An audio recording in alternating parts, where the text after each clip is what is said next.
So one of my keys to feeding my family and eating really good homemade food is to plan 2 days at once. So I love this easy ground beef pizza recipe.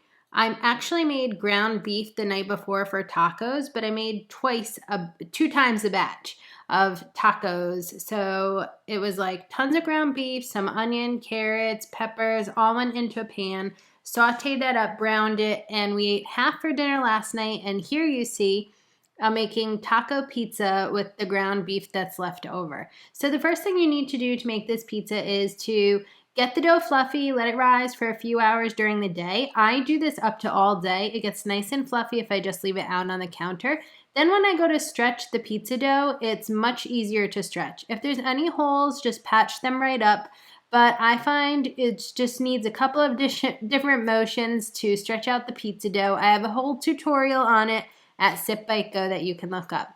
Then I just put the pizza dough right on a heated up pizza stone that was in the oven, preheating at the same time to 475 degrees Fahrenheit.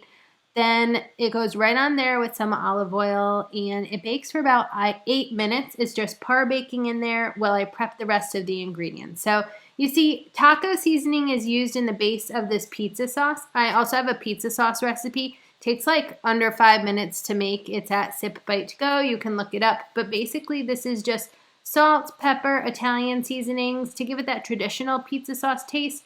Then added in some taco seasonings as well. That was just cilantro I was chopping up to put on the pizza later. So once the pizza dough is par baked, it's time to add on that delicious taco seasoned sauce. So that goes all around. You just need to leave a little bit of room for some crust on the outside. And then after a thin layer of that is on, that's when the taco seasoning actually goes on.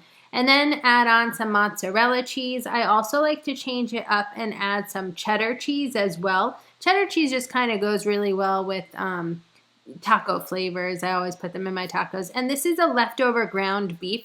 So you could make ground beef taco meat and just use it right away, but using it cold right out of the fridge is completely fine as well. If it was left over, you don't need to reheat it first. So that goes on, then that layer of cheddar cheese I was chatting about, and then all that goes back into the oven, and it bakes for about 10 minutes, usually in my oven. I put it on the top rack. It's up at 475 degrees Fahrenheit, which is pretty hot. And then when it comes out of the oven, the cheese is all nice and melty, and on goes a fresh little sprinkle of cilantro. Then it's time to cut and plate. This is so tasty. It's a little bit different, but it's such a good second day meal for leftover ground beef taco meat. Well, you can print out the whole recipe steps at Sip Bite Go. Till next time, have a wonderful and delicious day. Cheers!